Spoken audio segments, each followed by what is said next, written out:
दोघं नाश्त्यांपैकी कुठला नाश्ता जास्त पौष्टिक आहे बरं? चला आपण रेसिपीला सुरुवात करूया. नक्की सांगा कमेंटमध्ये. करायचं बघा, आपल्याला छोट्याशा भुकेसाठी भूक लागली ना, तर आपण नाश्ता म्हणून काय करायचं, छान अशी पपई किसून घेतलेली आहे मी. बघा, एवढी अशी पपई किसून घेतली.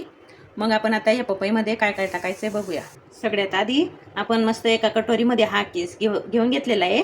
आणि मग आता 1 चम्मच बेसन पीठ घ्यायचं, 1 चम्मच धना पावडर, मस्त अशा बारीक चिरून घेतलेल्या हिरव्या मिरच्या तिखट नाही आहे ना, मग जरासं अजून तिखट घ्यायचं.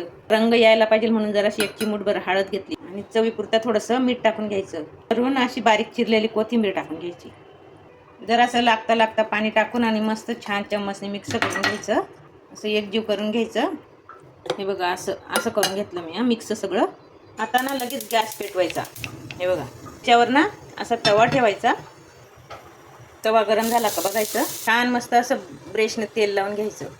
मिश्रण आहे ना असं टाकून द्यायचं आणि असं चमचने फिरून घ्यायचं. हे बघा, असं सगळं गोल फिरून घ्यायचं मस्त. 2 मिनिटासाठी ना असं झाकण ठेवायचं मस्त वाफ भरायला. आणि आपला पौष्टिक नाश्ता असा रेडी होतो खाण्यासाठी. आता बघा, आपले 2 मिनिटं झालेले. बघायचं झाकण उघडून. अरे वा, काय भारी कलर आलेला आहे बघा, आहे ना सुंदर. मग आता उलटणी घ्यायची आणि असं बघायचं उलथून.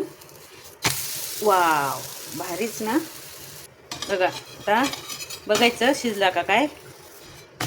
वाव, भारी ना कलर, किती सुंदर. चला, आपला नाश्ता खाण्यासाठी रेडी आहे. मग चला आता आपण नाश्ता करूया. एक नाश्ता झालेला आहे खाण्यासाठी रेडी. आता चला दुसरा नाश्ता. हा पण असा पौष्टिक नाश्ता आहे.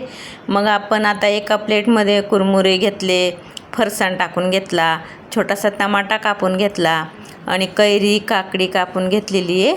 आणि आता वरून छोटासा कांदा कापून घेतला आणि मग भरपूर अशी कोथिंबीर टाकून घ्यायची आणि थोडीशी लाल मिरची टाकायची आणि चवीपुरता मीठ टाकून घ्यायचं आणि चम्मचने छान असं मिक्स करून घ्यायचं. आणि बघा, आपला पौष्टिक नाश्ता आहे ना खाण्यासाठी रेडी. तर बघा किती सुंदर भेळ बनवली. तर चला मग आता भेळचा पण नाश्ता आपला झालेला आहे.